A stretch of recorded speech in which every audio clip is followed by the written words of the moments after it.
सीटों का रण, किसमें कितना दम। बसपा की एंट्री से किसके वोट होंगे कम। उपचुनाव में मायावती दिखाएगी दम।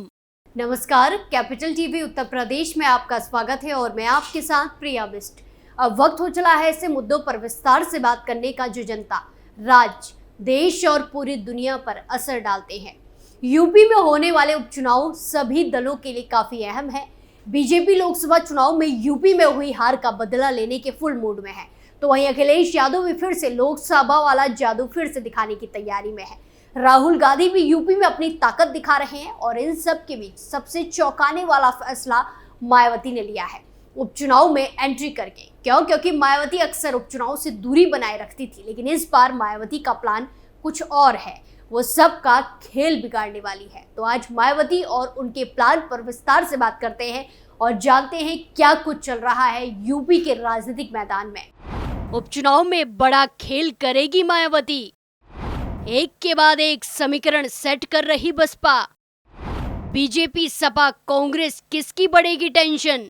लोकसभा चुनाव 2024 में बसपा को बड़ी हार का सामना करना पड़ा, एक भी सीट पाले में नहीं आई। वहीं चुनाव दर चुनाव वोट बैंक का गिरता ग्राफ उसके लिए चिंता का विषय बना हुआ है। लिहाजा बसपा प्रमुख मायावती ने फिर से अपने मूल वोटर यानी कि दलित समाज को एकजुट करने का फैसला किया और फिर सबको चौंकाते हुए उपचुनाव से दूर रहने वाली बसपा ने मायावती ने यूपी के मैदान में उतरने का फैसला कर दिया। इसके लिए विधानसभा प्रभारी घोषित कर दिए गए। साथ ही साथ बसपा प्रमुख खुद पदाधिकारियों के साथ बैठकर रणनीति तय कर रही है। साथ ही जमीनी स्तर पर कार्यरत संगठन का फीडबैक भी ले रही है। इसी दौरान सपा, कांग्रेस, बीजेपी की चल रही दलितों को जोड़ने की पहल को लेकर वो चौकन्ना हो गई। बीजेपी जहां दलित पिछड़ों के लिए सरकार द्वारा संचालित जन कल्याणकारी योजनाओं का बखान कर उनका पार्टी के प्रति लगाव बढ़ा रही है, उधर सपा, कांग्रेस पिछड़ा दलित अल्पसंख्यक यानी कि पीडीए के मुद्दे के जरिए आगे बढ़ रही है। ये दोनों पार्टियां बाबा साहेब के नाम के सहारे आरक्षण, संविधान बचाओ के नारे के साथ मैदान में है।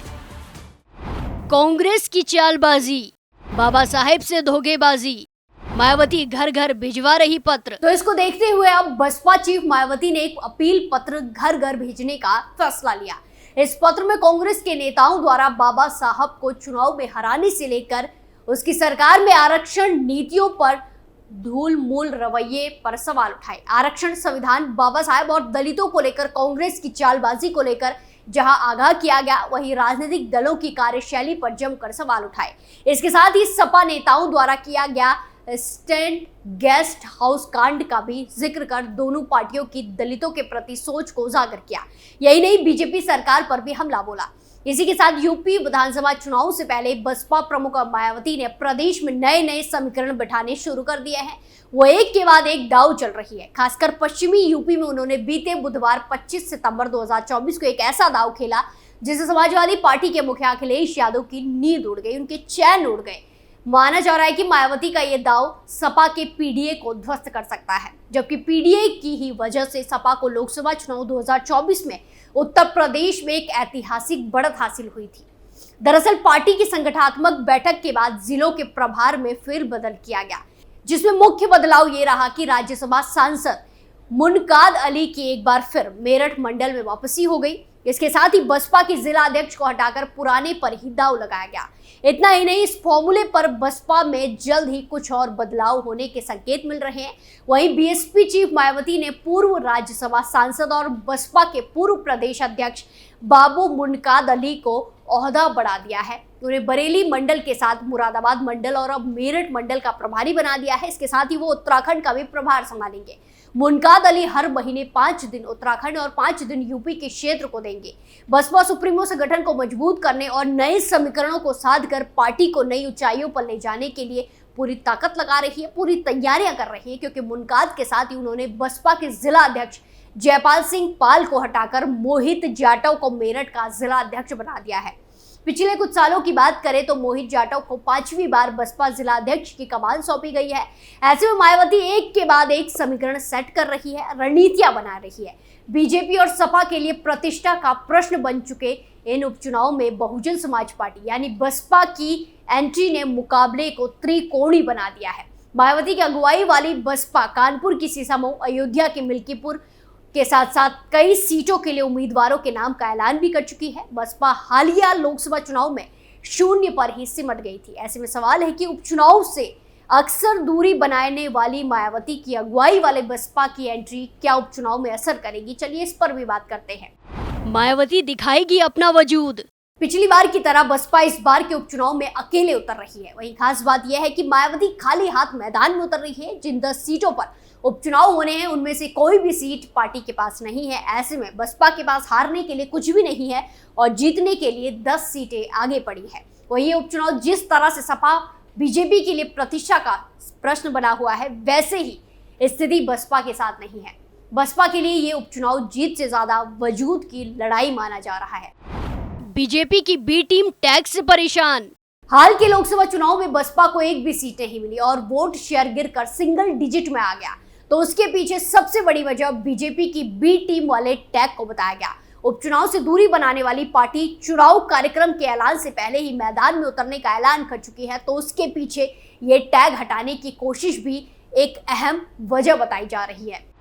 एनडीए और इंडिया का बिगाड़ेगी खेल। लोकसभा चुनाव 2024 के नतीजों के बाद बसपा सत्ताधारी बीजेपी और विपक्षी इंडिया गठबंधन इंडिया ब्लॉक दोनों ही के लिए खतरा साबित हो सकती है। बसपा उपचुनाव जरूर लड़ रही है, लेकिन मुकाबला बीजेपी और सपा का ही है। बसपा उपचुनाव में कुछ सीटों पर बीजेपी को नुकसान पहुंचाएगी तो कुछ सीटों पर सपा को नुकसान पहुंचाएगी। उसके लिए जाटों तक सीमित हो गए अपने वोट बेस को दलित मुस्लिम के पुराने शेप में लाने के लिए यही जरूरी है। और यही वजह है कि मायावती लोकसभा चुनाव के नतीजे के बाद कभी बीजेपी तो कभी सपा पर लगातार हमलावर नजर आ रही है। वहीं बसपा के उपचुनाव में मैदान में आ जाने से अखिलेश यादव के पीडीएफ फॉर्मूले का डी यानी कि दलित वोट का नुकसान सपा को उठाना पड़ सकता है।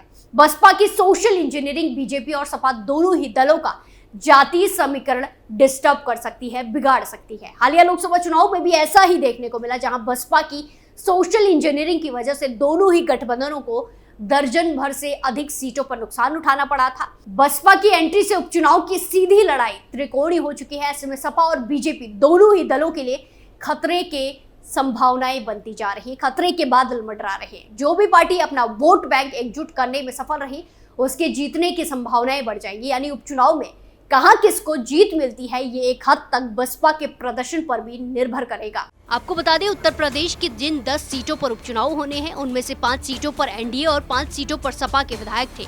यूपी के फुलपुर, खैर, गाजियाबाद, मझवा, मीरापुर, मिल्कीपुर, करहल, कटहरी और कुंदरुकी के विधायक इस बार लोकसभा चुनाव जीतकर सांसद बन गए हैं। लोकसभा सदस्य निर्वाचित होने के बाद विधायकों के इस्तीफे से रिक्त हुई इन सीटों के साथ ही कानपुर की सीसामऊ सीट 10वीं सीट है। सीसामऊ से 2022 के विधानसभा चुनाव में सपा के इरफान सोलंकी जीते थे। आपराधिक मामले की वजह से सोलंकी की सदस्यता रद्द हो गई और ये सीट खाली हो गई। इन 10 सीटों में 5 समाजवादी पार्टी के पास थी। इसके अलावा रालोद निषाद पार्टी की एक सीट पर जीत थी, जबकि बीजेपी ने 3 सीटों पर जीत दर्ज की थी। इन सीटों पर बसपा के पास खोने के लिए कुछ भी नहीं है। वहीं अगर वो जीत दर्ज करने में कामयाब हो पाई तो उसे आगामी चुनाव के लिए कार्यकर्ताओं को जोड़ने में मदद मिल सकेगी। तो यूपी की 10 सीटों पर उपचुनाव हो रहे हैं। उपचुनाव की तारीखों का ऐलान अभी तक नहीं हुआ है, लेकिन फिर भी यूपी का सियासी तापमान बढ़ा है, सियासी पारा हाई है। सभी दल अपनी अपनी रणनीति सेट कर रहे हैं। ऐसे में उपचुनाव में अक्सर दूरी बनाने वाली मायावती क्या कुछ उपचुनाव में बड़ा खेल करती है और किस किस पार्टी को उपचुनाव में नुकसान पहुंचाती है, ये देखना दिलचस्प होगा। इस पूरे मामले में आपकी क्या राय है, कमेंट कर जरूर बताएं। स्पेशल स्टोरी में फिलहाल के लिए इतना ही। फिर पेश होंगे नए मुद्दे के साथ। बाकी तमाम खबरों के लिए देखते रहिए कैपिटल टीवी उत्तर प्रदेश। नमस्कार।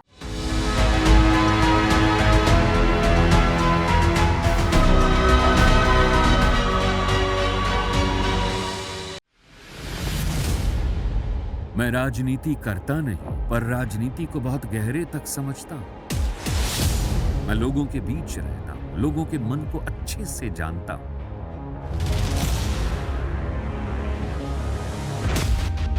पब्लिक और पॉलिटिक्स की हर नब्ज को खूब पहचानता हूं। संघर्ष की सियासत से सत्ता के सिंहासन तक मैं हर खबर से खरा सच निकालता हूं। ना कोई दौड़, ना कोई race. Capital TV Uttar Pradesh.